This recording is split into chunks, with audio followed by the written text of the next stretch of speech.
Travel history কখনো শর্টকাটে করতে যাবেন না। মানে হচ্ছে একসাথে 4-5টা কান্ট্রি ঘোরার চেষ্টা করবেন না। বাট একটা এরিয়ার হয়তো 2টা কান্ট্রি আপনি একসাথে ভিজিট করতে পারেন। যেরকম হচ্ছে আপনি থাইল্যান্ড গেলেন, মালয়েশিয়া, কম্বোডিয়াটা ভিজিট করে আসতে পারেন। কারণ ওগুলো হচ্ছে আপনাদের কাছের একটা ডিস্টেন্স। তারপরে হচ্ছে এদিক দিয়ে উজবেকিস্তান, তাজিকিস্তান, কিরগিজস্তান এগুলো একসাথে করতে পারেন। কারণ এগুলো একটাই এরিয়ার মধ্যেই পড়ছে, যেগুলোতে আপনি বাই রোডেও চলাফেরা করতে পারবেন। মানে এক কান্ট্রিতে আরেক কান্ট্রিতে বাই রোডে যেতে পারবেন। আর এদিক দিয়ে আছে চায়না, তারপর সিঙ্গাপুর, তারপর শ্রীলঙ্কা।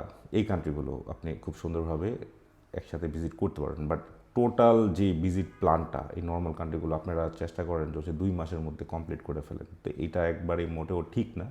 কারণ হচ্ছে এটা তাহলে হচ্ছে একটা ভালো একটা অ্যাম্বাসিডার বুঝতে পারে যে আপনি ট্রাভেল হিস্ট্রি মেক করছেন তাদের কান্ট্রিতে যাওয়ার জন্য। তো কীভাবে ট্রাভেল হিস্ট্রি করা উচিত এটা আশা করি বুঝতে পারছেন। আর এই কান্ট্রিগুলোর যে ভিজিট ভিসা, মানে ভিসাগুলো, এগুলো আমরা করে দিই। এগুলো আপনি চাইলে যেইভাবে খুশি প্যাকেজ করে নিতে পারবেন। 100% কনফার্ম করেও যদি ভিসা নিতে চান ওইটাও নিতে পারবেন। মানে আপনি যেভাবে চান ওইভাবেই দেওয়া যাবে, কোনো সমস্যা নেই।